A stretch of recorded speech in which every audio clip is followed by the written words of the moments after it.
Hello, everyone. We are live. Sorry for the 3-minute delay.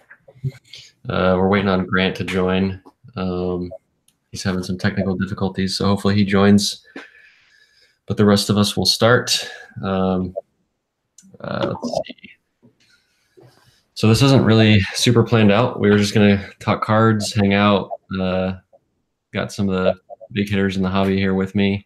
And if you guys want to go ahead and use the chat to type out messages, ask questions, we all have the chat up and we can read what you guys are saying. So if you have questions that you want to hear answered, go ahead and type those over there and we will try to address all of them. So let's just go around the room and introduce everyone and tell us just a quick overview of what you collect and your involvement in the hobby. So why don't you start us off, John?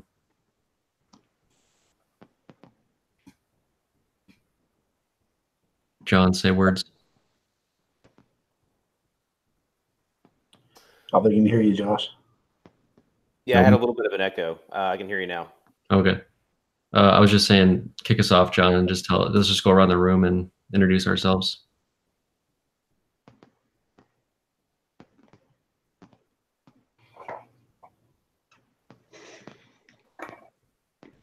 Can they not hear me, Michael? We can hear you. What's going on? Yeah, I got you. Yeah, we can hear you. All right. Start us off then, Justin. The irony that the tech guy can't figure out technology, not you, the one that sells the tech, not that makes the tech, is not lost on me.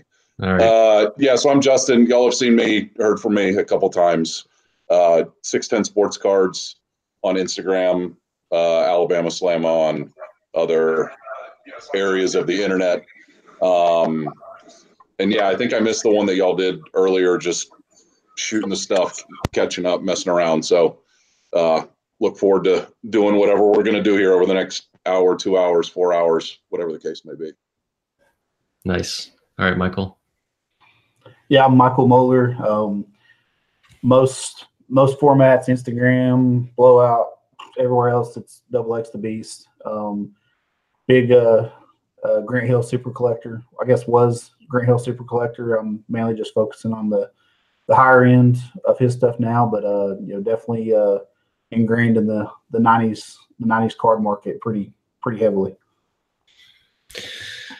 And I'm Josh. You guys all know me. This is my channel, focused on LeBron, Penny Hardaway, starting to branch out a little bit into other stuff, sticking mostly to 90s though, except for LeBron, obviously. So let's looks like John's having some trouble too, so he'll jump back in. Grant's almost on, so let's start off. Let's just start with the green PMG, the auction that ended 2 weeks ago now, and let's talk about your guys' reaction to not only the price but sort of like the impact that it's had since it's happened. So Justin, what were your thoughts on what happened?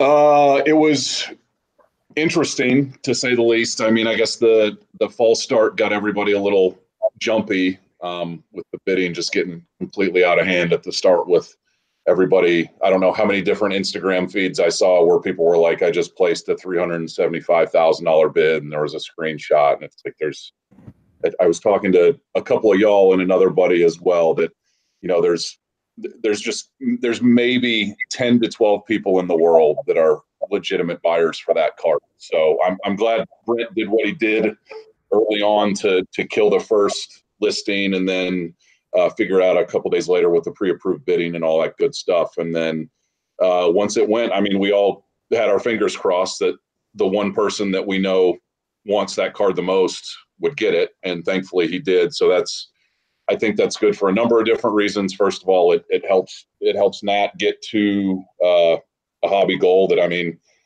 I just can't even wrap my head around. It's something that's been in the works for almost 2 decades for him. So to be this close and be able to knock out that cornerstone piece is huge. I think the thing that we all were just hoping wouldn't happen was that it would be relisted for a non-paying bidder. And again, Nat duking it out with, I think, what were a couple other legitimate bidders from just some of the rumor mill that I've heard is good. You want real money going after this and not one or two idiots just trying to run up the one guy that that they know is likely making the run at this. So in terms of price, I mean, I was surprised and I wasn't surprised. I have no friggin' idea what stuff like that could possibly go for, but it was fun to see it get to where it did. And it's certainly been a rising tide lifts all boats situation for not only 90s stuff, for Jordan stuff, but just the hobby in general, to see, you know, some of the mainstream exposure, and this is getting picked up in major media outlets and different stuff like that. So it's just cool. I think it was best case scenario for all interested parties, for Brent, for Nat, for basketball collectors, for the exposure. So yeah, it worked out. It worked out great. I'm glad it went the way that it did. Yeah, for sure. John, we got you back now. Did you want to do a quick intro? Yeah, hey, I'm John. I'm Spur fanatic off Instagram, so love the 90s, kind of graduating, looking at some other stuff outside the 90s nowadays. But yeah, super happy to be here, man. This should be a lot of fun. Sweet. We already got a question, so I'm going to let Michael take this one. Do you see that question, Michael? He says, do you guys have any concerns that it was an altered card that sold for so high? And what, if any, precedent does that set? Yeah, it's a good question. I don't have a lot of concern as far as it being altered, just because there's so few of those cards. Yeah, if there was 99 of them or something, then I have a lot of concern with that. But I don't have any concern with it being altered. Unfortunately, we don't know what type of altering. It could have been a kid back, in 1998 that pulled it and decided to try to clean up an edge. We just don't know that. But I'm not too concerned with that. I was more concerned that it's authentic, that everything checks out as far as that level. As far as setting a precedent of altered cards, you can't compare that card or that set to anything else, maybe other than 0304 Exquisite, some of the rookie auto patches, but I don't have any concerns with that, really. Yeah, I think the thing that caused so much stir was like the fact that PWCC kind of, what they said that their stance was that they didn't think it was actually trimmed or altered. They sort of like Challenged it. Yeah, they sort of challenged PSA on that, or they at least didn't come out and say like, yeah, we agree, it's definitely something. They just sort of left it kind of open ended. Was that sort of like a stain on the card in any way, do you think, John? No, I don't think so. Now you can go in there and you can change the URL, and you can actually go and look at like extremely high resolution photos. And I think most of us on this chat did that and really examined the card. And it was, especially on the front, there's definitely, you couldn't see anything. On the back, you could kind of see what they were looking at. And I think he also mentioned he talked to PSA about it, and their position to him when they communicated about it was, look, we're just not sure, and so we're going to play it on the safe side. So if you look at all those grades and then you compare it to like if you have PMGs in your collection, especially with the high resolution photos, to me, all those grades seem to be like extremely cautious. And, they just knew that this was going to be a very high profile, thing that was going to happen. And so I think they just, wanted to help protect their brand and be as careful as they possibly could, which is understandable. Yeah, for sure. A couple of people are asking about the PMG green and then also the Brady rookie that hit 2 days later at 400,000. If those two cards kind of hitting in the same week, did those reach people outside the hobby? Like I know for me, I had a couple of people at work hitting me up, sending me links to it. Hey, did you see this card hit sold for 350 and 400? Are you aware of that? And of course, being in the card game, I am. So it was kind of cool to see people that aren't normally looking at cards, at least like taking a look, because that could start to expand more and more over time. Is that something you see a trend going off, Justin? Is there anyone else that you've seen hitting you up about it? Yeah, I think so. I mean, I sent the link to some of my nerd friends who aren't into cards. So I mean, I know I was just kind of showing it off because it's the thing. For a lot of us, it's just kind of the dirty little secret that we all do and screw around with and mess around. when we can with our internet buddies, and then once a year at the National. But to see it get that type of mainstream exposure, and then hell, Tom Brady even tweeted about it. Like, he had something in his Instagram story. I guess it was just like a screenshot of the sale, and he's just joking around like how he was going down to clean out his basement to see if he could find any more of these cards. So like, it not only it hit ESPN, they had a picture of the listing. They did kind of crop out the WCC at the bottom. I'm sure Brent wasn't too pleased with that, but it made all the major media outlets. And we were joking earlier that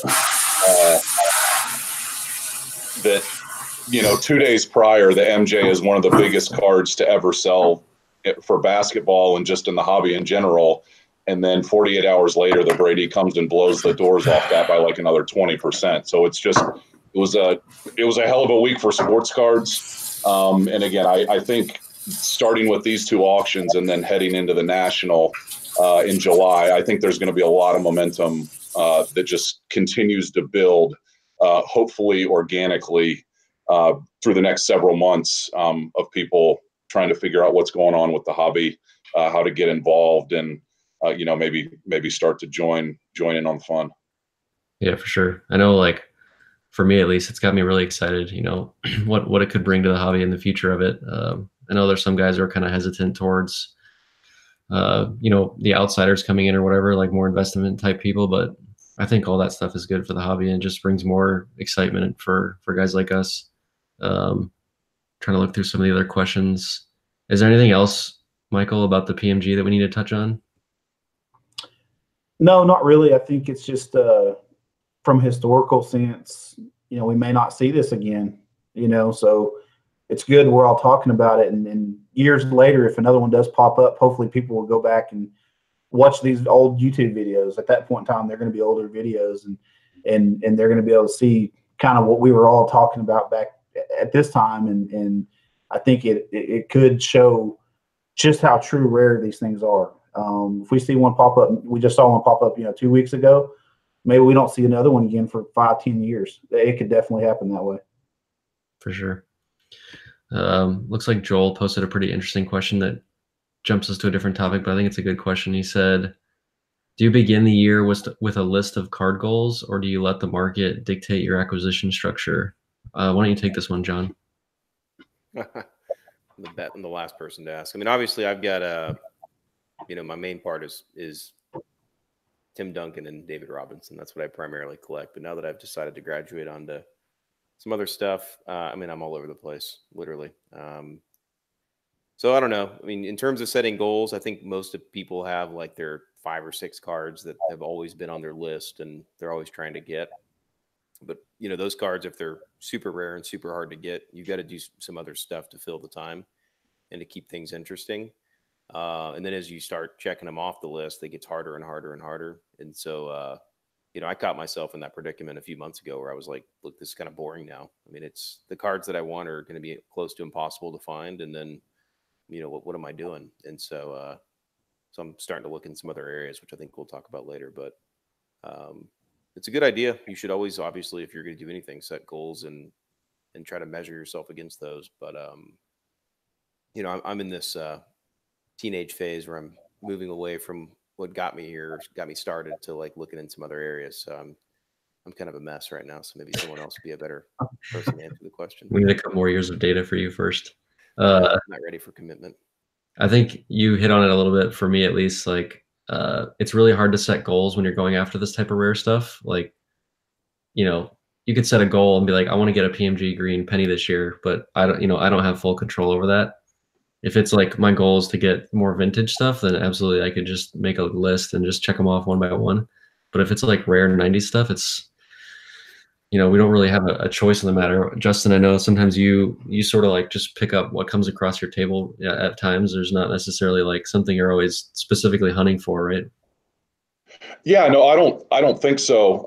And I think that's kind of both the challenge and the excitement just of what we do. And that, if you're, you've kind of got your standard wheelhouse stuff that you're gonna buy, or if it pops up, you're gonna make a run at it and hope you've got the cash stocked away. But then if there's other stuff that you find, whether it's just in an eBay search, on a message board, Google Images, whatever, and you think it's cool or different, or maybe if it's not for sale, you figure out what might be a good price to offer, or if it is for sale, you do some research to see, does that price make sense? What kind of comps are out there? And there's different ways to engage with cards. It doesn't just have to be, I collect X, Y, and Z, and that's all I'm going to collect. It's I will defer to the other 90s experts on this chat, but it is fun for me to, even though I'm more of like a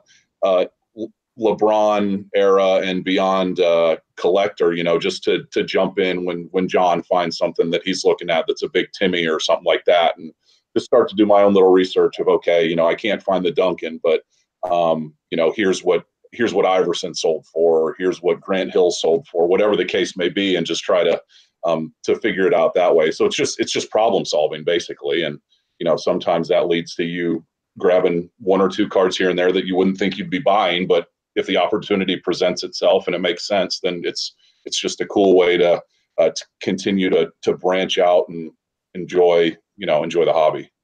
For sure. Well said.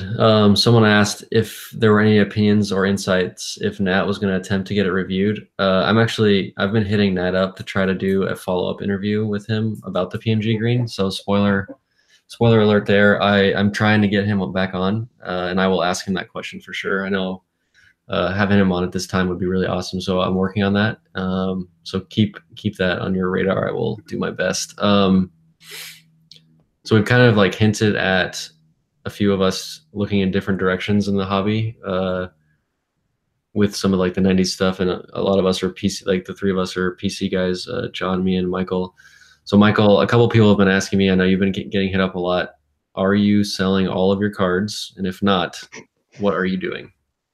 That's that question's been a loaded one lately. No, I'm not. I think most of you guys aren't. I'm definitely thinning things out.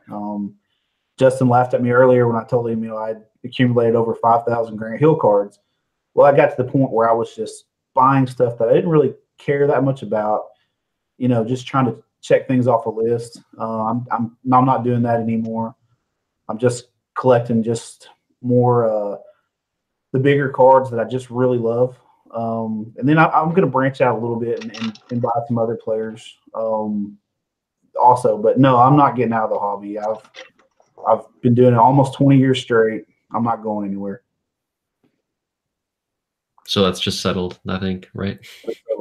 Right there. We'll draw the line right there. That's an exclusive. Breaking news. All right, John, your turn. Yeah, I think, Moeller and I were kind of feeding each other on getting out of this and trying to, and we both, couldn't leave it. But no, I'm not leaving either. I'm doing the same thing. I'm trying to get down to, just the premium Spurs stuff that I really love, eliminate some of the other stuff, and then, branch out in some other areas and, have fun in different ways. Yeah, same for me. A couple of people asked me about, I sold some penny stuff. A lot of that was to fund the LeBron Gold.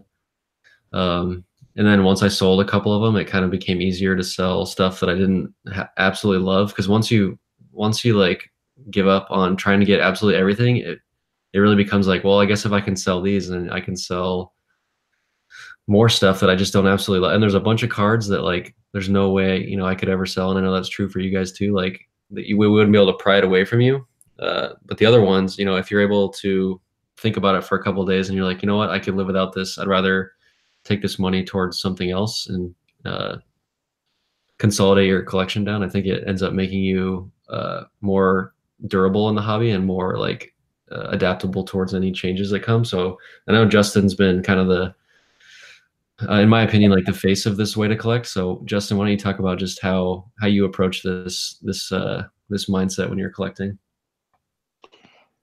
Yeah, it's similar to what Mike and John talked about, but I think it's just a matter of building momentum. If you feel like, and Josh, I think you're a good example right now as well. And I know somebody posed a question about how do kind of the modern Panini era inserts, like we're seeing with some of the Galactics, with the Kabooms, with the Prism Golds now being so low numbered, with some of the other first off the line variations, whatever they are, like basically what's Gen 2 or what's the next wave of 90s inserts, hype or hysteria or popularity, whatever you want to call it.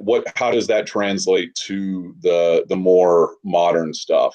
And Josh, I think to your point, it's a good one of, if you're a player collector or a set collector and you're trying to get as much of everything as you can, and you take a look and see that a lot of this stuff that's the quote unquote old stuff, it's just in a box and you're not really taking it out of the box to look at it that much anymore. If that's the case, then it's time to maybe think about shifting and moving on to something, especially, it doesn't necessarily have to be to fund a purchase like as significant as a LeBron gold refractor rookie, but even if there's new stuff that you see you like, and it's like, okay, I can grab a couple of these for $100 each or $50, whatever it is, and you just want to grab a couple of them. And the best way to get involved with the new stuff is to just buy a couple of the cheap ones and get them in hand first. Like, you don't have to go overboard, like buying a $2,000, $3,000, $4,000 LeBron out of 10.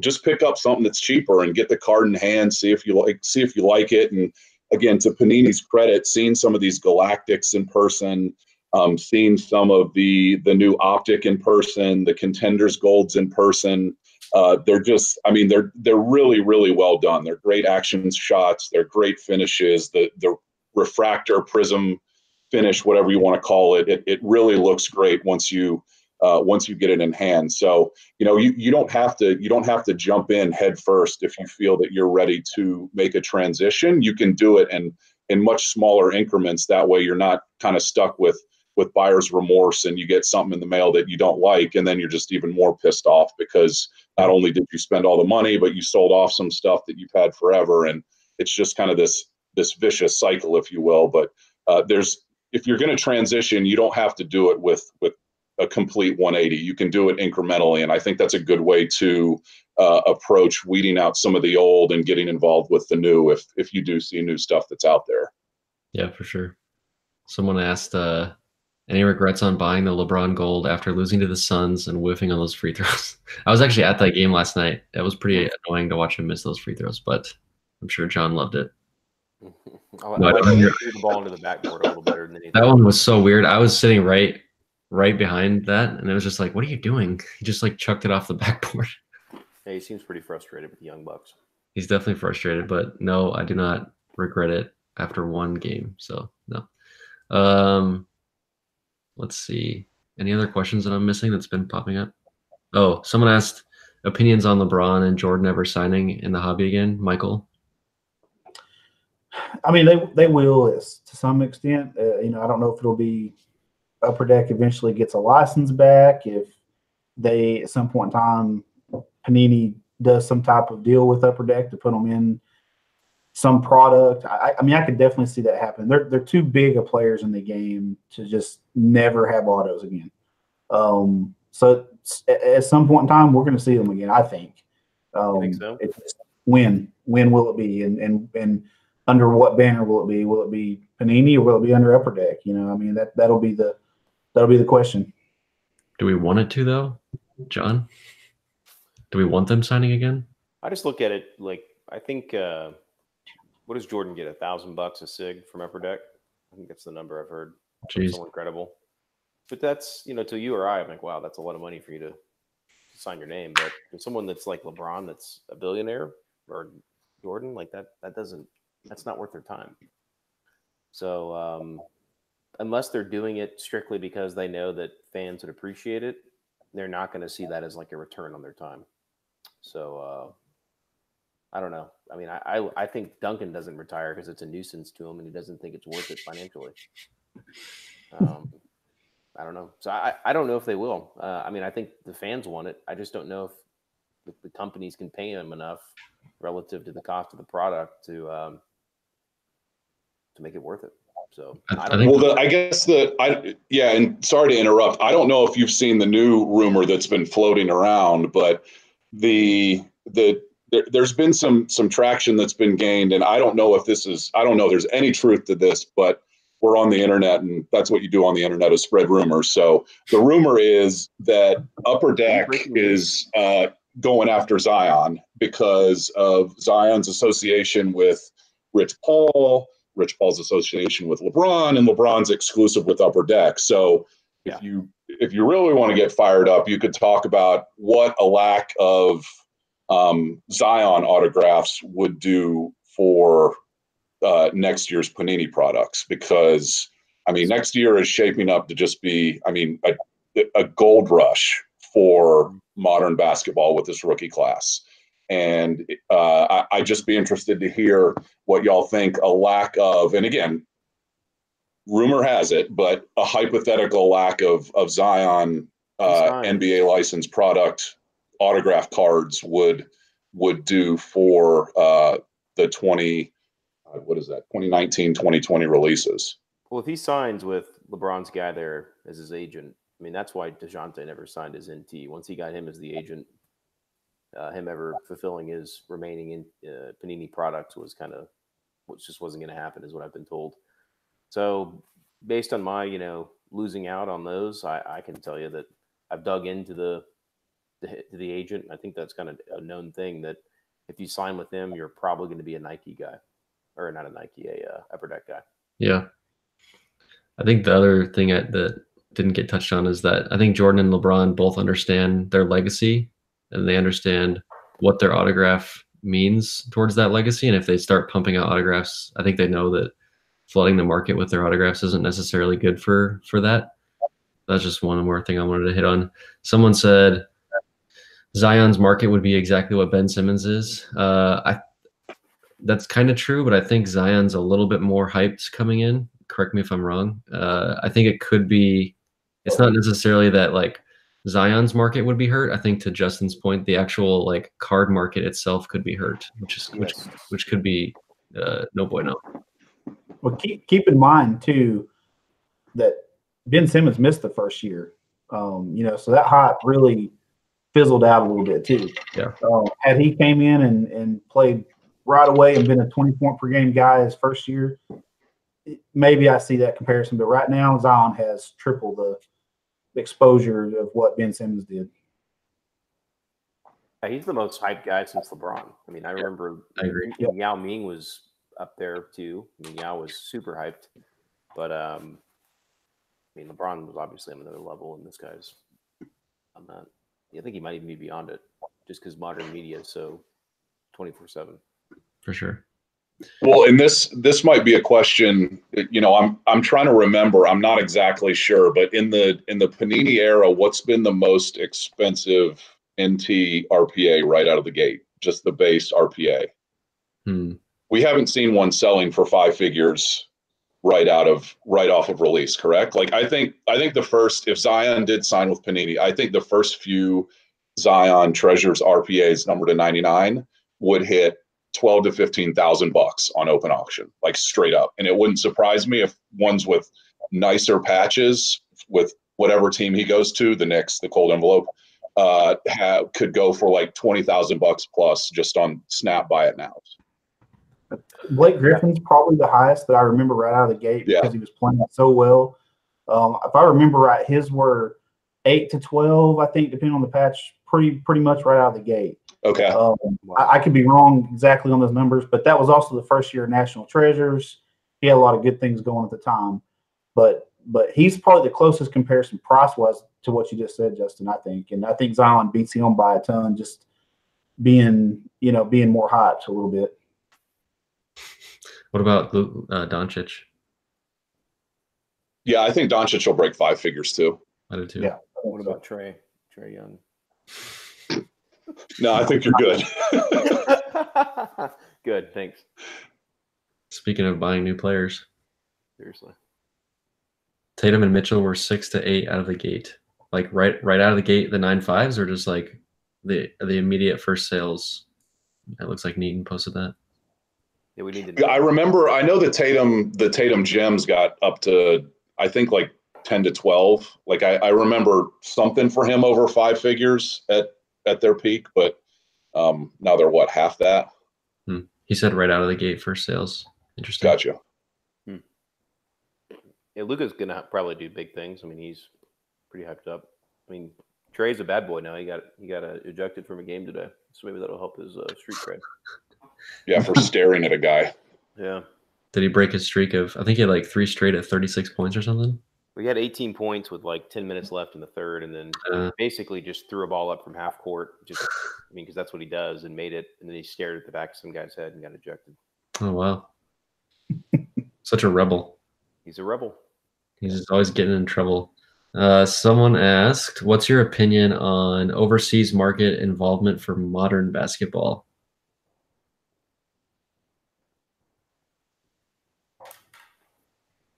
Overseas market involvement for modern basketball. I think plays a huge part. I mean, we see it with prices of football being way lower, and that's just because of the overseas market. Like, there's just a lot more people involved in basketball. There's a lot more competition, and the prices are higher, and they reflect that. I don't. Do you have anything else, Justin? I think it's. I mean, I think it's just a function of the accessibility of, you know, the different degrees of cash that guys have in the international markets versus the domestic markets. Like I can't even speak to baseball because I just don't know, and I don't care, even though one of the things I did grab is baseball related to show if we get to that point. But I mean, football, the hobby base for football is it's so much bigger than basketball domestically. Like I can't even, I would guess, I mean, 5 to 1 minimum in terms of collectors, and even that seems like it might be low. But just the appeal that the NBA, to their credit, has built internationally with, I mean, you can go way back to you know, the vintage days of the 90s that we're familiar with, and you know, the NBA teams would do like international showcases over in Japan and China. They would head over to European countries and just do like two or four teams would just do kind of like a roving expedition, like basically a barnstorming show, 2 to 3 weeks out of the summer, and you know, just meet and greets with fans and stuff like that. So the NBA is just so far, ahead of all the other major sports leagues in terms of the marketability of their players and trying to build these guys up and build a brand on a global scale. And I don't know. There's just so many guys in football and football and baseball that, you know, with basketball, it's much easier to allocate fun to like just a few guys as opposed to trying to keep up with a whole mess of guys in football. But again, that's just me. Like I've tried to do football a little bit, and it's just too much, and I just don't care. Yeah, basketball slightly biased. Yeah. Basketball lends itself better to having superstars. You know, one player can dominate the floor in the game a lot more easily. Whereas football, it's like if you're not a quarterback, you can't really be a superstar, especially in the collecting world. Let's see. Let's move on to cards, 90s stuff, or cards in general. Michael, tell us about. Do you have some cards to show? I've got a few here. I don't have a whole lot of new additions, and what I did have is that PSA, unfortunately. But I do have some that I'm fixing to send to PSA, so I'll show these because they're fixing to go. They're all in BGS, just authentic cases now, and they're ones years ago when I graded them, I didn't really care about the grade, so I just got them in these. Well, now I'm to the point where I want a PSA number on them. My PMG red, the 98 rubies, you know, credentials, 97 credentials. You know, these I picked them up, and I think I set the BGS minimum grade at 9. I was a little bit ignorant when it comes to how tough these cards are to grade, and then my grand finale. And so I don't have a lot of new editions, but I do have these that they need to be in PSA cases, just so I can be happy with them. So those are going to get shipped out this next week. So I figured I'd show them one last time before I don't see them again for a month or two. Those are sick.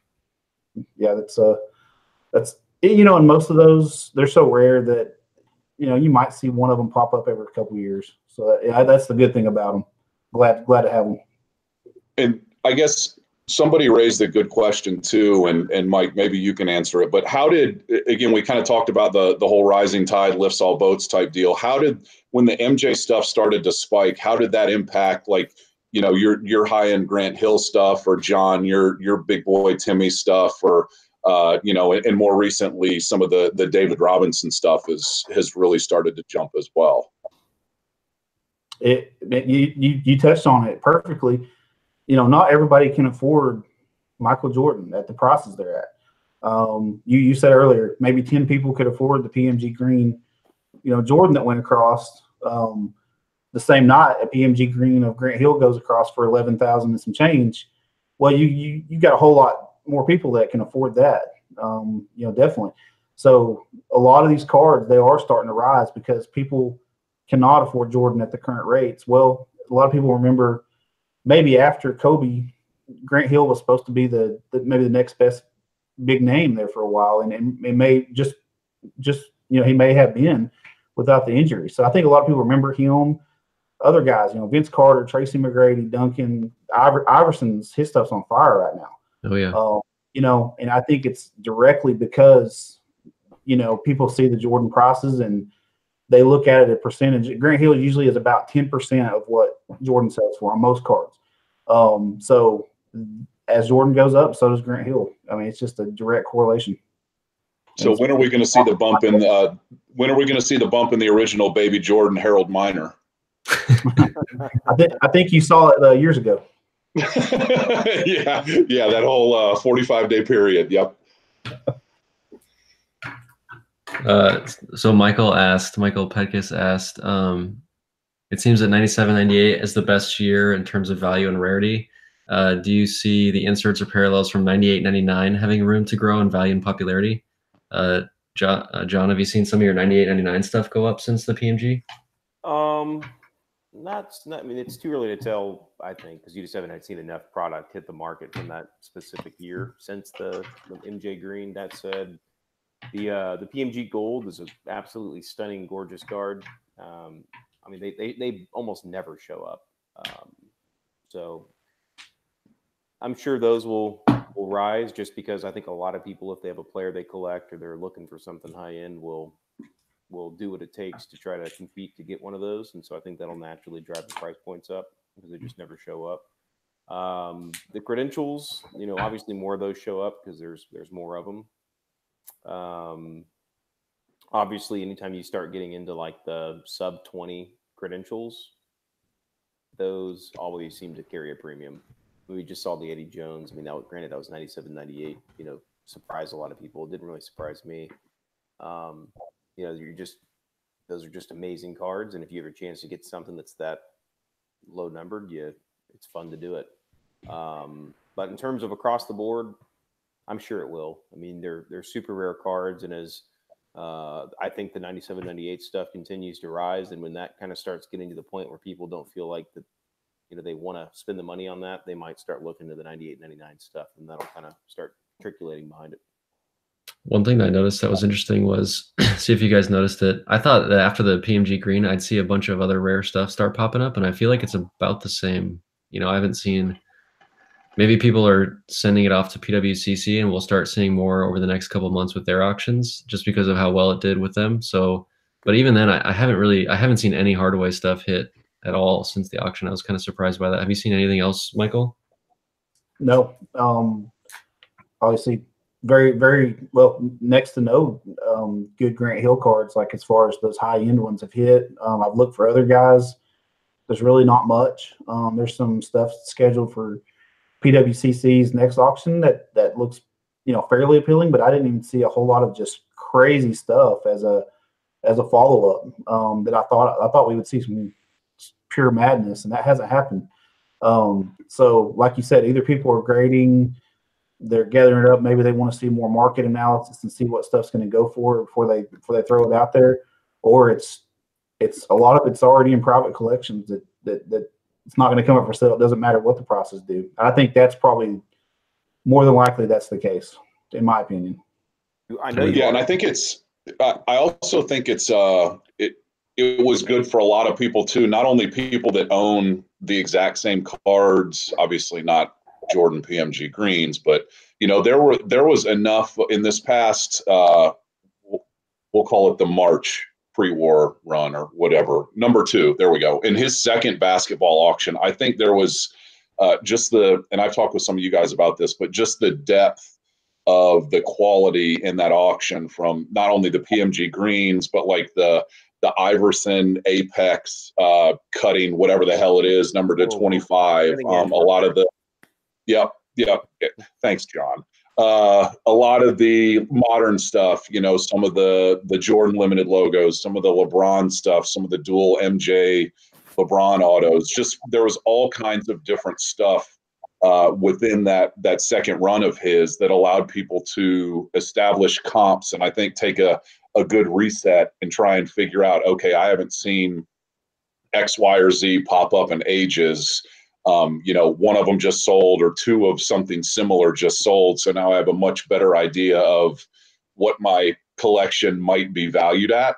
So I think I think it's still fairly early. I think a lot of people are still probably trying to digest what all of that information means for them and figure out, like, I think a lot of us are just if we want to consolidate, now is a great time to do that. But what do we want to pick to consolidate? So we're not selling off everything, and that because of some big numbers that we saw on auction, and then a month or 2 down the road, it's like, oh hell, I wish I wouldn't have sold that. Yeah, for sure. Something interesting about cards compared to other like investment things. I was talking to somebody at work, and they were kind of trying to compare cards to crypto, and that it's sort of like has this fast rise, got some hype, and then it sort of came crashing down. The thing with crypto was, though, that people didn't have any attachments to any of the stock that they owned in crypto. They were just riding this wave of making money, whereas cards is like you have these emotional attachments towards collecting them and obtaining them, and then also not getting rid of them. Like I know a lot of us especially in this room, like we have stuff that we're just not going to get rid of, even if the prices do start dropping. So it's, I just don't see that. I don't think we'll see that like, that hard crash like we could see with other things, because people just aren't going to put that stuff back into the market. That's part of the reason we're not seeing a bunch more 90s stuff hit the market after the MJ is like, it's already all tucked away. Yeah, people are like, I'm not selling mine, like Yeah. The difference, Josh, is can you hold crypto? Exactly. I mean, can you do that? The answer is no. I mean, you can't. Right. Well, I mean, I got into the crypto game early, and I got to watch just the masses that had no clue what it even was join, and everyone was just looking for a quick buck because they heard their second cousin made decent money on it. I exited crypto somewhat early just because, the canary in the coal mine was a few people that I knew from work that were just total bozos. And when they had, crypto mania, I knew it was time for me to leave the party. So right. This is nothing like that. Someone asked, let's see, let me find it. Will the MJ, wait, let me back up a little bit. Steven. Oh, I want to hit Steven's question really quick. He said, if you all could only land one more card for the rest of your career, what would it be? I'll start. The easy answer for me is the PMG green, but I'm going to throw a curveball and say the LeBron RPA.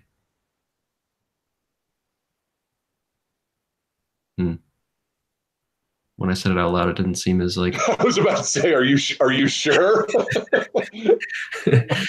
right, someone else go. Justin, one card. I don't know. I mean, it's a tough question, and it's one of those things that it's like, okay, if you could get that one card, does that mean that you're done? Because it's a lot of us have something that's just kind of the end all be all. But I mean, I I really I have no idea. And I think I don't really try and think about it like that. Like there's nothing, at least for me, that's just an absolute whale must have, willing to pay any price for it. Admittedly, I think I've come pretty close to that with something I did buy a couple months ago. But yeah, I guess that one might be it, which I guess I'll just go ahead and nice segue. Do that. So it's just one of these guys. So I've been a sucker for the Kobe, Jordan, LeBron triple autographs for quite a while now, and this one, it popped up and I had a chance to get it, and I did, and thanks to a lot of pressure from specific people within our chat, I made sure that I won it. So that's probably the closest thing for me at this point, but there's nothing else really that's out there that I would go after with the kind of commitment that I was ready to go after the triple. I know somebody just popped up and said an MJ logo, man. I mean, if it would be tough to turn something like that down, but at the same time, I wouldn't be ready to come out guns blazing for something like that, like I was for this triple.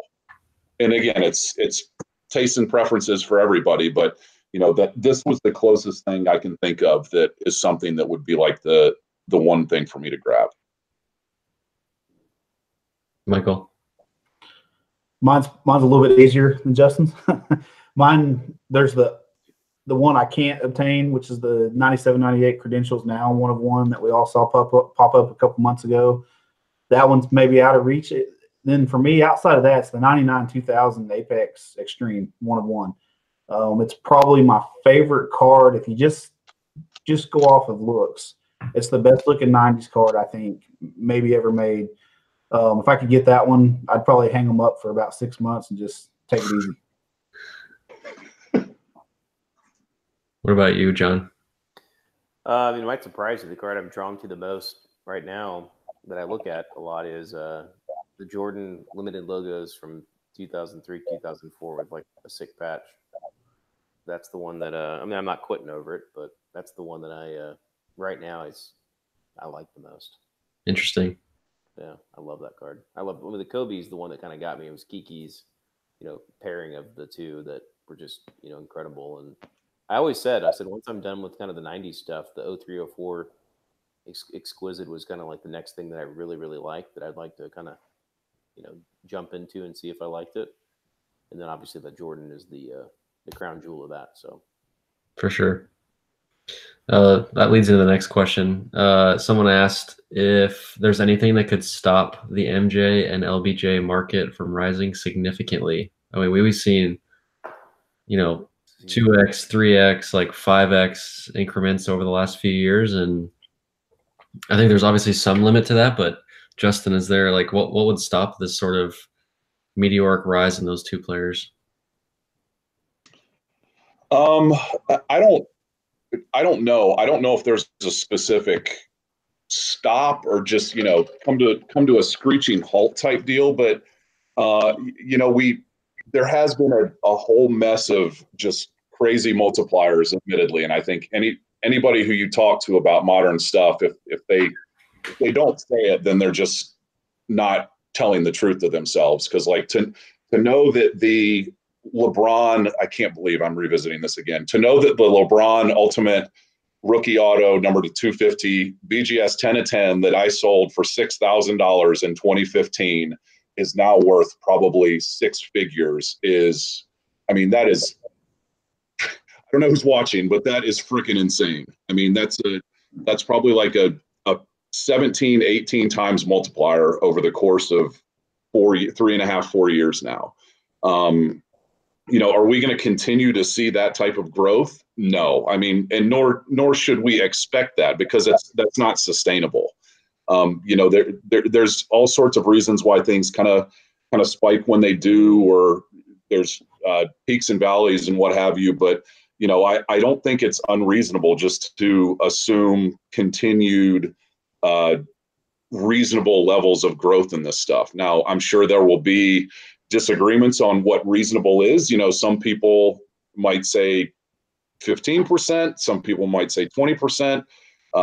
Some people that are smarter than I am that run very large consignment shops seem to think 3 to 5x over the next 3 years or so in the hobby. And I can't quite get on board with that. I think that's pretty damn aggressive given where we've been and where we're at now. But, I don't see anything barring another major financial crisis where everything just completely bottoms out. And even in 08, 09, when everything did bottom out, cards, I'd have to go back and visit some of the data, but cards, they held stronger than I think you would remember that they did. It wasn't like this was a disposable item that had to go in order for people to maintain their livelihood. Like, things still held on reasonably well, or better than you would think if you went back and just kind of took a look at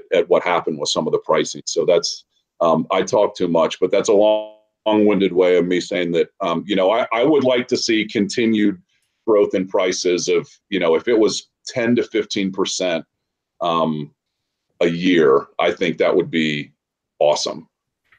It would be. Sure. Are we going to say something?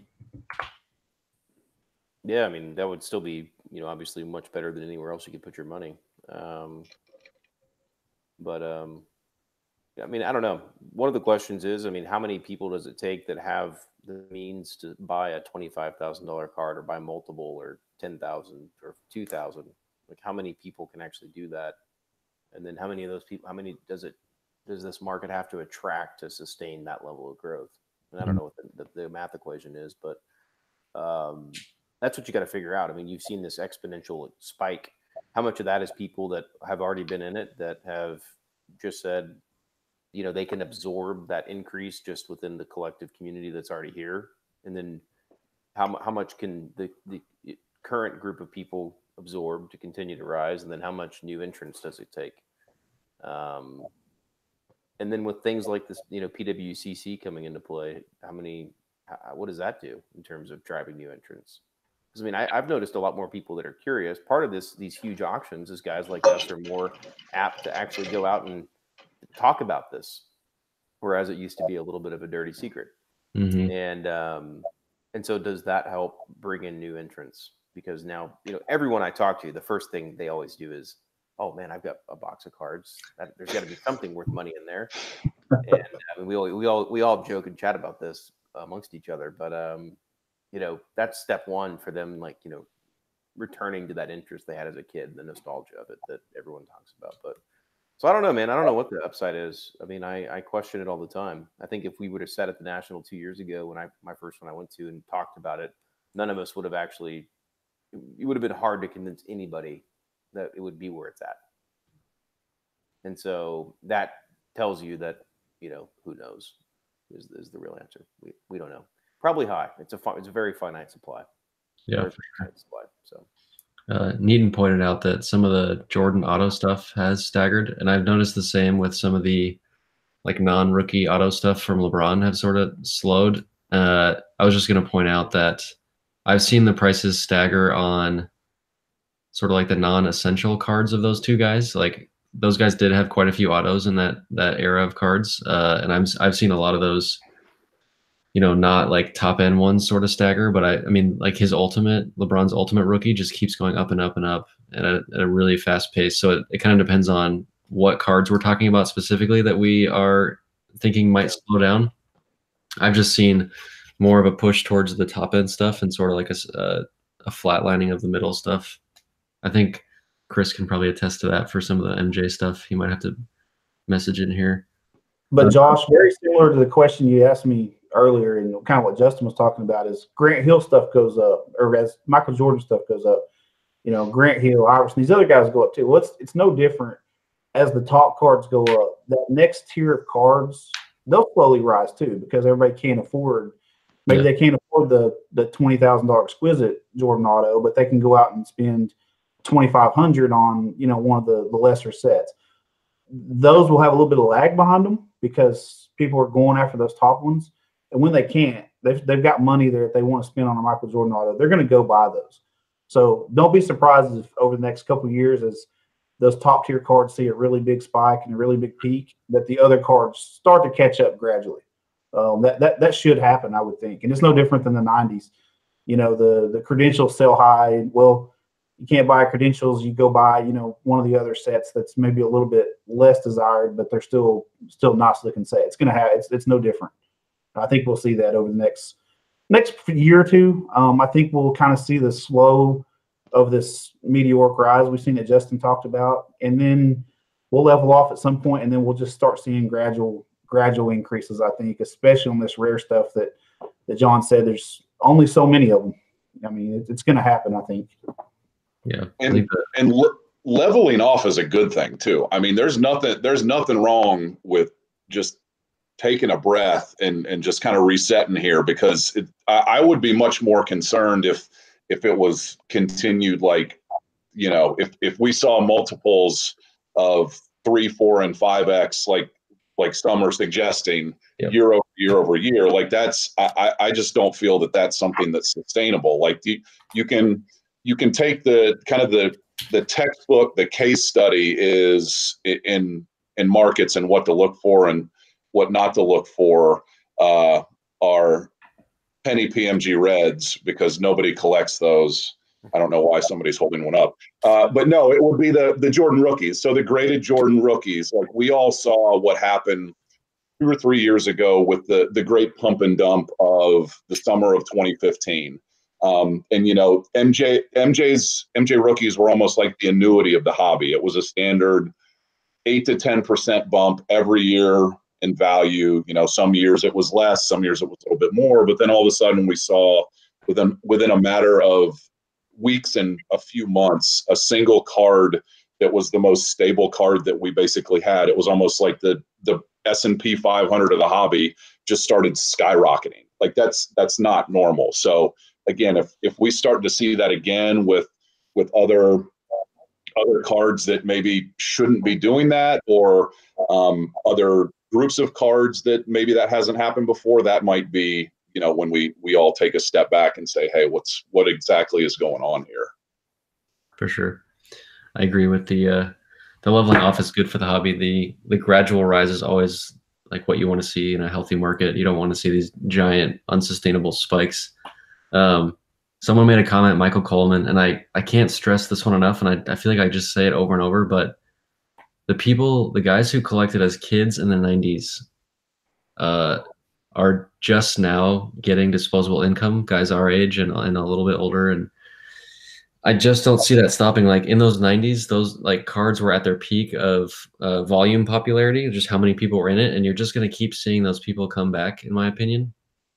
And, you know, now with the MJ Greens sale, you're actually hearing guys, there's a couple people posting saying, like, I've had buddies reach out to me asking what I should invest in, real estate people. Someone said, Chris said a PE guy, you know, people asking like, what's up with this card stuff? And to Brent's point of, you know, it's going to start becoming more acceptable as an investment, not only with like the people who are already in it, but like, you know, for example, telling our wives or our girlfriends like, hey, cards are cool. They're more respected now, things of that nature. Like, you know, that's just going to keep becoming more commonplace. Yeah, but still, you know, even we've talked a lot about investment. Anybody that's watching this or seeing this, still buy what you think looks good, what you feel that you enjoy, because a lot of times that's the stuff that does increase anyways, because chances are you're not the only one that likes that stuff. So if you're not sure about investing or you're buying what you like, buy what you like. If they're from the more popular sets, they're probably going to go up in value, or at least hold value, because other people like them too. So you're always going to have something liquid to get, you know, to sell if you need to, because somebody else is ready to buy. For sure. I'm glad you followed that up with my investment rant. I always love to follow it up with collect what you like, especially from this group. Like we always harp on that all the time. Well, and to that point too, like I know the gentleman down in Texas has started to make a bit of a shift in some of the stuff he's buying, and he's shooting me messages on Facebook talking about these impeccable Kobe autos that I'm kind of looking at, and I'm like, wait, what the hell's going on here? This is the '90s Timmy guy, and he's talking to me about new Panini products, and I think it goes both ways as well. Like a lot of the young bucks, if you will, the guys who are younger than I think the average age of the people in this chat, but they tend to gravitate more towards the modern Panini products of the younger guys and just try and ride the wave with the rookies and churn and burn on those. Now they're kind of looking retrospectively back to the quote unquote vintage of like the exquisite days, the old school UD Ultimate, SP Authentic and stuff like that, to see not only where they can find value, but just like what else is out there. So again, it's interesting just kind of like how things kind of continue to rotate on and off. And it is all a matter of just kind of tastes and preferences at this point. Like there's no shortage of products out there to buy. It's just a matter of finding what works for you and what works for you at the price point you're currently able to enjoy. Absolutely. Someone said, more investors is good if you're selling, not if you're buying. Amen. That is so true. So some of these cards is like, shoot, like I'm never going to get this thing now. Thanks a lot. Yep. It's a seller's market right now. For sure. I mean, there's no doubt about it. If you see a card pops up and you really want it, maybe the last sale was $1,000 and this person's asking $1,200. Are you going to try to beat them down on price, or are you just going to take it when you can get it? I mean, so I see that all the time, and more often than not, you just take it. If you want the card bad enough, you go get it, which is good for like you said, people selling. It's really good for all of us buying. It's a pain in the butt. I think everyone in this room is buying right now. I mean, we're selling some stuff, but it's to fuel buying more stuff. Yeah, absolutely. But it's to that point though. I think it is a pain. I mean, it damn sure it's a pain. But at the same time, like I think you can also be honest and okay with yourself in knowing how far you're willing to push your limits. Like a lot of times it is, you can have the cold hard data of old prices or sold items or whatever the case may be, but you do kind of have to adjust a bit for that gut factor. But as long as you're okay and honest with yourself about what you're willing to spend and what you're willing to pay, I mean, there's nothing wrong with walking away with something that you just can't go high enough on, because while there are certain things that are so rare and so limited, and you might have to stretch a bit more than others sometimes, most of the time that's not the case. You can walk away with that cash still in your pocket, and before you know it, something else comes down the pipe that you weren't even expecting at all, which is when you have to call in reinforcements in Phoenix to deliver cash to strangers in the parking lot to buy stuff like this. And get into their vehicles. Yeah, and get in each other's vehicles and talk and just make friends and then ship this immediately to somebody halfway across the country. So thanks. Appreciate you. The things I did all for the you, jokes man. that led to. That was awesome.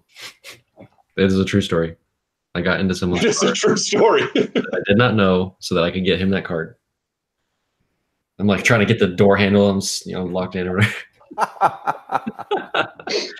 Yeah, there were some other stipulations that we discussed as well that are those are the unrated version. Yeah. Unrecorded. I have a fun one. Neaton, I will get you. Actually, I was thinking about doing like an MJ version of this, and I want to get Neaton, Chris, and maybe a couple other guys, maybe Rodman. That'd be fun. So I will get you to the next one, Neaton. I have a fun question. John, Michael, and I have like a 3-way messenger chat that we keep going. We were asking each other to rank. Help me out with this. It was like PMG Championship, Rubies, red, green, credentials, rubies, and what was the other one? That was it, I thought. Rubies, creds, PMG. PMG. Just those 4? Just those 4. Yeah. All right, John, start us. Rank them. Well, I mean, I feel like, I mean, maybe it's just me, but I rank it based on the stuff that I've got, just because that way I can like pretend like the stuff I've got is the stuff that I value the most. But for me, PMG, or sorry, see, it's Freudian slip. Yeah, Credentials to me is number one, probably just in terms of looks. I just love it. I love the 2 variation of it, and then probably Rubies, then PMG Championship, and then PMG. I know I'm like the only person that has PMG last in terms of like, that's just personal preference. I still like them. I still love them. But in terms of like when I hold the card and I'm like, man, I love this card. It's beautiful. It's last of those 4. If it's like ranking your kids, yeah, someone has to be last. Yeah, I mean, I still love it. I mean, but I don't go grab my Robinson Green or my Robinson Red very often. I usually grab all, you know, the Rubies and the PMG Championships and the Credentials first. All right, Michael, your turn. I mean, I'm going to put the PMG green specifically, and then the red number 1. You know, John was entitled to his opinion, even though it was wrong. And then we'll go with the Credentials number 2, and then probably Rubies number 3, and then PMG Championship number 4. Which is, I mean, how hard is it to rank those 4? I mean, it's brutal, but that's where I would put them. Surprised Grant's computer didn't start working automatically right there, just because you put his PMG champ last. He popped up. It's like comment. Yeah, God, my God, that's Stone Cold's music. Exactly. Yeah. Justin.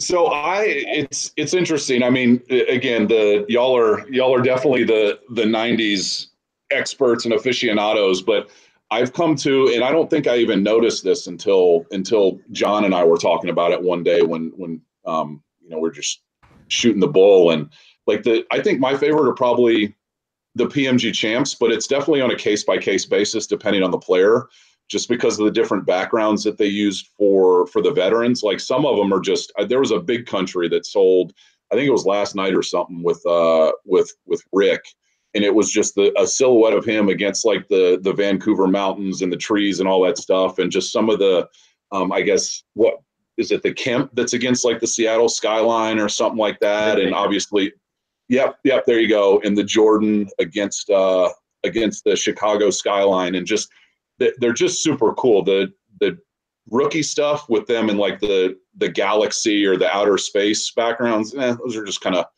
kind of dull. Sorry, with all due respect to Timmy Duncan. It's a terrible design on Duncan. But yeah, the vets are just some of them are just really, really cool, and what they were able to do with like the city that they play in. So I do kind of love those first and foremost, and then I probably put the Credentials too, just because you don't really realize how those things are almost like have this radioactive glow to them until you hold them in hand and you see just kind of like the 3 tones of either the like the red to pink to purple, or the different shades of yellow to green on the other one. So those are probably number 2 for me, and then in 3A, 3B are probably the greens and the reds.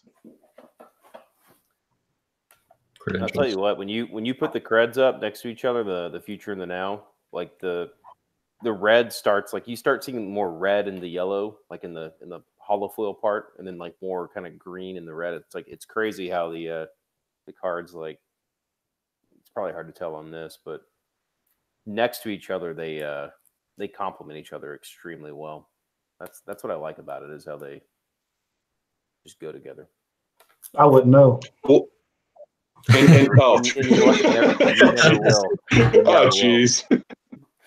Unfortunately. Well, even to that point too, it's just like when you look at this 90s stuff, like when you look at the detail that goes into whether it's the Credentials, like when you have one in hand and you're like, all right, how many different times did this have to go through a printing press in order to get it in the different layers and the stamping and the lettering? And then I guess, what is it? We were talking to one guy at the National last year, and he used to be either some sort of engineer or a chief designer back in the days of Fleer. And I think there's an article in an old Beckett too, but it talks about how like the original PMG greens and reds, it was like a 7-step printing process in order to get that etching laid properly, and then lay down a coat of the green or the red, and then again the proper stamping and all that good stuff. So it's like these things are, they're legitimate, pieces of engineering. It's on a piece of cardboard, true, but in order to get them to what they are, it takes significant kind of thought and planning, and it's not just a high-speed printing press like a lot of the stuff is today. So that's kind of my get off my lawn rant. Well, and also the design of these things were, this is back when these types of programs on machines, computers first started kind of probably getting to the point where you could have this creativity through a computer. And so again, it's a labor of love for us to go out and hunt these things down. It was a labor of love for them to make them. And that's what is such a draw to, quote unquote, the 90s vintage, or whatever, the young bucks like to call it, the good stuff. Jordan on here, he loves to talk about the couple that actually designed a lot of those sets that we're talking about, and just like you said, the love and care that they put into those, it's kind of unmatched in my opinion. And I never feel like those cards get their proper due, and I know they are more recently with the Jordan Green, but I still feel like they're underrated. They're just insanely good looking. I'm gonna rank them really quick. PMG Championship, kind of the same thing that Justin said. I love the uniqueness of them. I love the backgrounds. I love the different styles. The swirling is really nice. And then I'll go rubies, and then I'll go red, green, and then I'll say credentials. I don't know. I still can't even find the red Penny Hardaway credentials, which is unbelievably frustrating because there's like 77 of them. It's freaking annoying. Well, you also have to have it last after Grant beat you to the green one. Yeah, that one's like that haunts your dreams. Way out of my reach right now. Okay, someone asked, a couple people did, what's the most underrated set out of the 90s that's not one of those ones we just talked about? And I want to start, and then I'll let Michael piggyback off me. It's the Ultra Stars Gold for me. I know Michael ranks this really high too. This set is unbelievable. This was actually the first high-end penny card that I ever bought, and it's so unreal how nice these are. And they're stupid rare. They're condition sensitive. They kind of hit on all the 90s things for me, and they shine in all different angles. It's crazy. Michael, what's another underrated set? That one's definitely up there, at the top for sure. But I think two sets for me, I'm going to exclude 99 2000 because this post Jordan, most of those get not looked at in the same light. Millennium Man is great, and some of these other ones. But for sure, molten metal, fusion titanium, the ones numbered to 40. These things are awesome cards. It sucks that all the players didn't have one number to 40, so to me it adds to that set. And then the set that gets talked about the least because it's not serial numbered is 97-98 Illuminators from Series 2, Stadium Club. If you run the numbers, I believe some guys on Blowout, we've talked about it a few times, there's around 62 of each player. And when you talk about just a badass looking 90s card, it checks every box except for it doesn't have a serial number on it. So people don't really look at them in the same way. But that's probably it's the number one set to me that just doesn't get looked at. I think I picked my Grant Hill up for $40 or $50. I mean, what a steal to me. I think that's an amazing deal. What do you think in terms of the number made for each player? What's your guesses? You're pretty good at this. For the Illuminator, it's 62. You can run it by numbers by the printing plate. You can run the odds. Wow. 62 of each guy in Series 2. I'm not sure Series 1 Illuminators don't look as good to me. I don't care for them as much, and then Grant Hill's not in the set either. So, but those are tough. And then if you run the numbers to the best of your ability for Ultra Stars Gold, those are about 1 in 1,440 packs. So if you run the numbers, those were 30-box cases back then. So it comes down to exactly 1 in 60 boxes, 1 in 2 cases to even pull one. And I ran the numbers one point in time, and I think it was somewhere in the mid-70s of each guy. Wow. And I would even venture to guess that it's a struggle if there's even that many, because if you just highlight a particular player over a couple years and look for them, you may only see 2 or 3 of each player. Jordan pops up a little bit more often just because he's the most traded guy in the market, but those cards are brutal to find. and they're super underrated, like you said, Josh. Yeah, John, underrated. I mean, I like the 90 fine a lot. That one kind of gets overlooked quite a bit. Then the Raise the Roof is one that also doesn't get talked about as much. This is a recent pickup that I think is a nice card. These things are just incredibly shiny on both sides. They're amazing cards. I've always wanted one of those. And then I think my tops is the I know it's a 99. It's Mueller was kind of pointing that out, but these Warp Decks, the Cutting Edge and the Sky's the Limit. I mean, to me, these are unbeatable cards. They're just so beautiful, and the Cutting Edge, especially, just because of the shape of it, are just incredible. Justin, hit us with some vintage knowledge. Oh, sure. Well, I think the one for me, and it's not necessarily the biggest seller in the world, and I don't think they're kind of as hard as some of the other stuff that y'all mentioned, but just would be the SP profiles, hand numbered to 100. I think those, just the combination of a cool die cut, and then to have kind of that holographic or chrome refractorish, I don't even know what you can call it, finish to the imagery itself. Like, those are the type of cards, and the same with the warp text that John just showed. But those are the type of things that you just don't really get the appreciation for the 90s stuff of what it is until you have it in hand. You can't, there's no scan or picture or whatever that can do it justice. For sure. And then since I do have to plug some sort of 90s autograph real quick, I would say that what our good buddy Joe, SP Authentic 84, has been picking up would just be the old school, like SPX Force autographs, just the you can't get any more 90s than holograms. And I mean, straight up, whether it's the SPX promotions, the SPX Force, those are just cool, rare autograph sets with, there you go. That They're amazing. Yeah, that they just look so cool in person. Like the SPX Force, you don't realize it until you have the card in hand, that the faces of the four guys in the quad hologram, they actually transition as you move the card back and forth. Like it's like they're turning their heads left to right when you move the card within the hologram. So it's just cool little stuff like that you don't pick up on until you get a chance to like see these at a show or grab a cheap one here and there. Someone called out UD3 season ticket autos. These are cool too. Yep. 90s style. All right. Someone asked, let's see. I want to get these questions that Man Scratch asked. What's one card that you guys bought that you had buyer's remorse on? And then what's a card you used to have that you want back? Michael, start us off.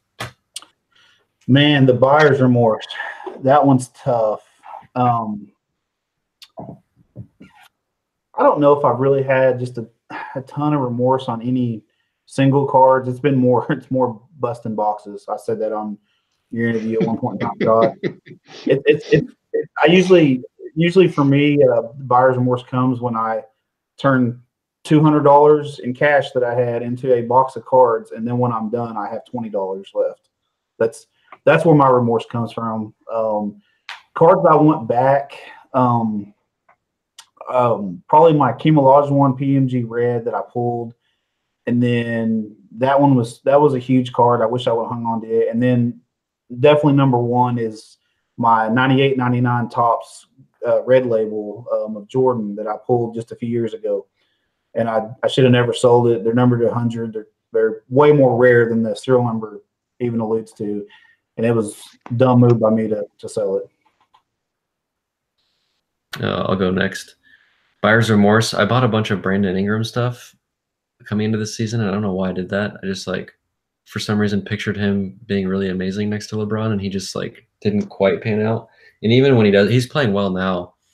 It's just really hard to be a second guy on a team and have him go up. And I should have seen that, but I didn't. And I bought a lot of his stuff, and I kind of regret it. Card that you want. What was it? Card you used to have that you want back. I actually have a pretty decent story here. I bought the 98, 99 game jersey Hardaway, and then I think I paid like $100 or something. And then I saw one go for sale for 500, and I was like, oh wow, I should sell mine. That's crazy. You know, I just 5x my money right away, and I sold it, and I just immediately regretted it. And then I got another one back, and I actually just got it back from PSA. Gem Mint 10. I posted this on my Instagram. This is a Pop 1. It's just a sick card. So I'm glad I have it back now. John? Well, the selling is kind of easy. I mean, I sold Grant 2 Kobe Reds. I regret that. I mean, I'd be happy to just have one of them, and that way he could have one too, and we both have a great card. That one, the Dirk 24 karat gold rookie, was a hard one to sell. I always think about it. And then I sold Nat a David Robinson Futures Now when I was pretending like I was going to exit the hobby, or convince myself that I was. Those are all toughies. The ones I regret buying, well, I mean, that's super easy for me. I bought 5 DeJounte Murray NT RPAs, including 2 of the Emeralds, which were pretty expensive when you're buying just like the card to the redemption. And it's been over 2 years or right around there. Still waiting on those, and Panini's pretty difficult to communicate with, so it's a lot of money just sitting around. Matt asked if you're still selling your Spurs stuff. Sold some of it, no, but in general, no. I came to my senses thanks to a lot of the people that are a part of this group chat for this group video. Justin, same question. 2 questions. Yeah, so the LeBron Ultimate 1010, that'll always sting. There was a lot that one of the people in the chat knows about, because he made a trade for one of the cards that I sold in that lot about 3 years ago. It's probably 10x what I sold it for, so not too thrilled about that one. My biggest regret in purchase, and that's what I just walked away for a second to grab, because it's one of those things that I'll never sell it, because it's a nice little reminder to myself to, for the most part, stay in my lane. But that would be an $800 Raymond Felton Exquisite RPA that I bought back in 2007, I think. I bought 2 of these they were $800 a piece, and it was around the same time that Raymond and Darren Williams were selling for about the same amount of money.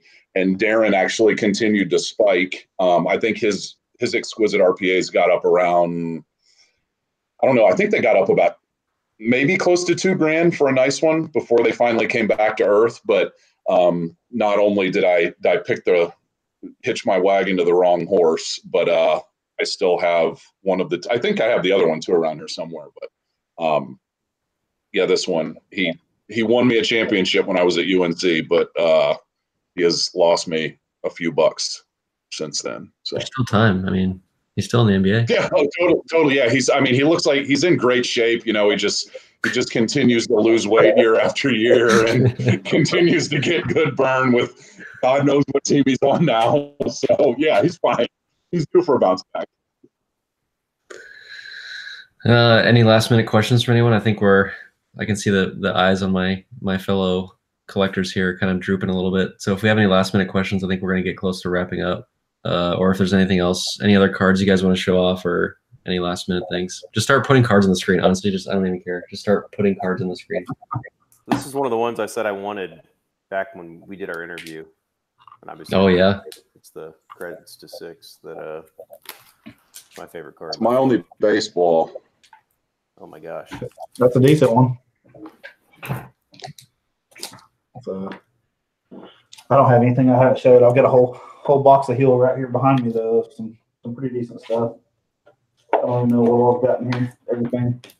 Since John showed off his Warp Pack, I'll show mine too. Since he likes the colors on mine, he likes the coloring on that is the best of any of them I've ever seen. Yeah, his is. Yeah, this one's really bright. You don't see this very often on those. Those warp techs are so ridiculous. Like that, whatever the warp tech finish is, I mean, just the depth of that like 3D finish is it's so absurd. Yep. I got to show the green off while I'm on here. Prick. And then probably, just from we talked about good looking cards. Like I love this. just this little old Grant Hill. The way this one looks, these are awesome in hand. John got to have it for probably about 4 months, I think, John. I know. I was kind of hoping you'd forgot about it. Yeah, he had to buy. I just bought a bunch of other stuff, and then here's a 90s masterpiece. So Keep showing more cards, guys. I think this is like kind of the fun part. yeah, I can do this for days. Oh, sick. Hey, Steven, I saw you post this one, the Pierce. I don't know if you know I have this one. The LeBron is pretty sick. I love this set. Yeah, those look We good. need to see the Durant. Yeah.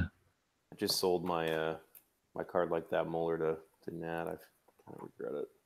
This gold right here, Yeah. Fusion Titanium. Yeah, I sold it my Fusion and then Oh God. Credentials.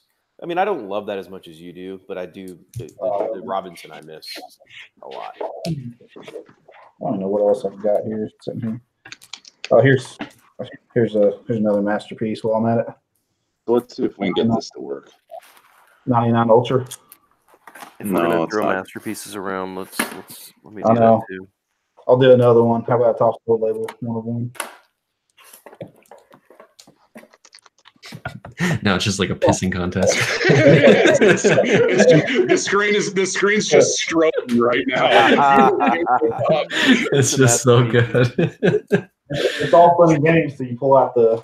I know. This is the one that went to the Smithsonian. Oh God, I love that card. Van Goghs are overrated. Then of course there's these. Jeez. Chris, are you watching? Those are pretty good. And I still like the store subjects vivid. Josh showed his earlier. I want one of those badly of Duncan. So if anybody They look has so good. And then I've got the number 1 of 50 serial number. Wow. And then what year is that one? Did you say 99. Yeah. Yeah. Okay. 99. Yeah, 99 had a lot of good stuff. And then here's my rubies, my Team Skybox. Of course, these are heavily fake, but I can trace this one back all the way to about 1999. And it's also a good serial number 1 of 50. So Yeah, it's heavily fake. I love my Duncan, but I'm always you got to be cautious with there. And then here's your beautiful 98 PMG. I don't know about you guys. Somebody said to leave the cards on the screen longer. So yeah, I'm more than happy to. There you go. You get a good look at it. 29 and 99. It's guaranteed to be a real patch. Great autograph. Justin's trying to sell that thing, I think is what's going on. I guess. It only took me 100 minutes to put it on the selling block, but Yeah, somebody's wanting to see your rubies, John. Talk while you're holding it up. Oh yeah, sorry. I picked up this rubies. It's not a big deal. It's just a little Jordan card. That's nasty. Here's my rubies that I've got right now. Dude, that one's my so base sick. PSA. But this is maybe the best checklist ever made. That's how I usually introduce it. It's hard to get a better looking checklist than that. Card's amazing. so does he have a regular rubies or is he just the checklist? So he has It's 2? both, yeah. Yeah. 3. He has Nice. 3 in that. He has 3? He has the Team Skybox, the checklist, yeah. and Oh yeah. I'm with you. So here's the I fell all 3. Yeah.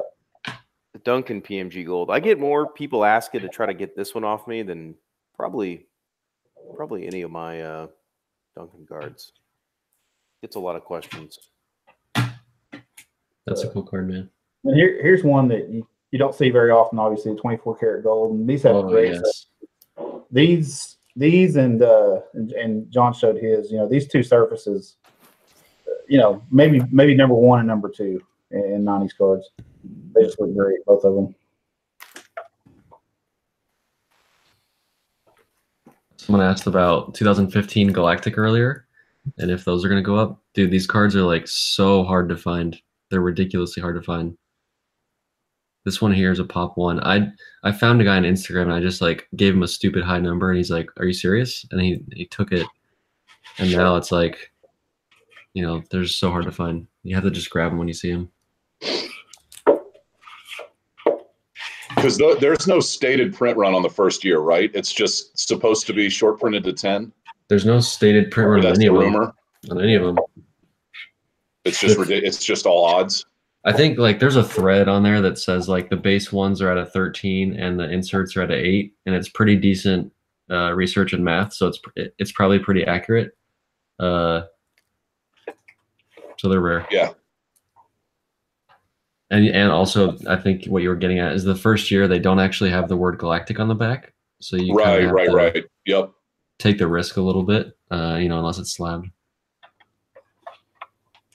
Yeah, go ahead, Rodman, so I can reject it.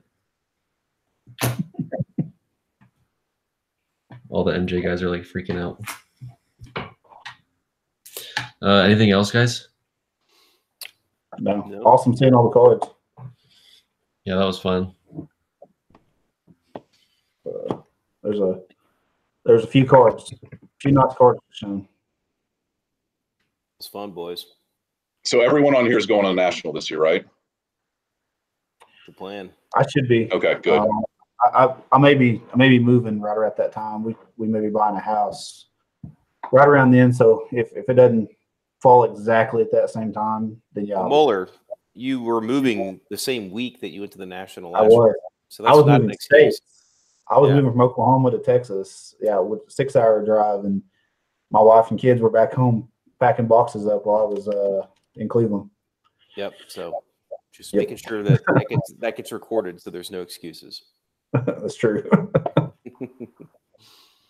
All right. Well, at some point too, it'll be down the road, but we'll definitely do a pre-national one of these things, because I know there's a couple guys, and this is probably another 2 hours of discussion at least, but there's a couple guys that do really helpful what to expect videos every year, and I think that there's a lot of good stuff in the chat, and then different folks on here as well who, whether you've been 20 times or this is your first time or somewhere in between, like it's always a good refresher just to kind of get in the right frame of mind to try and tackle this thing, because there's so much going on. Exactly. Even if you're there for every single day, you're not going to be able to see probably about 70% of it. So that'll be a good one too. And Neaton said, "Who not to buy from at national?" Yeah, we'll get into a lot. That's a good point. We should totally do that video. What did you three think of this format? And are you guys would you guys do something like this again? I'm trying to gauge the interest in this versus like the classic interview style. What do you guys think?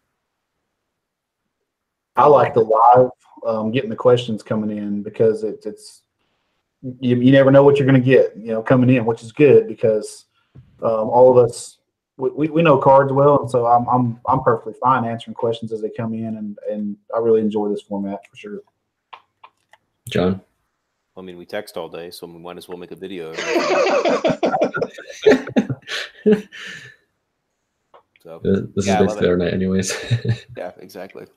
Aside from this being wildly past my bedtime, yeah, I think this format sets up perfectly, especially to complement, like there's enough stuff and enough different good conversations for Josh, for you to have one-on-one, that because I think that this is much more organic and pretty much what we're all used to, and that's just shooting the shit with each other and talking about whatever comes up. It's no different than like people coming up to a table at a show and talking about whatever. And I think this is a great format, other than the 90 seconds when we almost broke Google Hangouts without everybody flashing stuff up on the screen. People are just taking screenshots and like, yeah, it's like wait, stop. Yeah, but no, this was great. Very much appreciate the invite. Yeah, I think the classic interview style is good. Sometimes they get a little dry with like how I try not to make them staged, and I try to make them more spontaneous. But this one is like you're just seeing the four of us like sit in our rooms and talk shit, like you said. So it's really spontaneous, and I'll probably just mix it up and do different combinations of this. It sounds like I've already got the next one lined up for Jordan guys. They're already beating down my door, so I'm excited for that one. I love it. Hey, what was that hashtag, Muller, you put on there? Something about a... Oh, the Knights of the Card Table. Yes. It's a good name for this. I thought of it right when I was doing my hashtags. I was like, I need something just completely off the wall. I'm glad that the one person noticed it, and that was you. Yeah, there you go. Someone make a painting of this. Someone that's better than me at art. Make a painting of a bunch of us hold, instead of like the golden drinks or whatever, we're holding cards. It's like I was gonna make a Ghostbusters 2 that's Ghostbusters 2 reference, but that's probably lost on half of our audience. So what movie is that? Ghostbusters 2 at the very end with the painting. Yeah. See, never mind. See, screw it. I gotta go to bed. I gotta go to work in like 6 hours. All right, I'll see you guys later. Thanks for all the questions on the chat, guys. That was fun. Later, boys. All right, fellas. Yeah. Adios.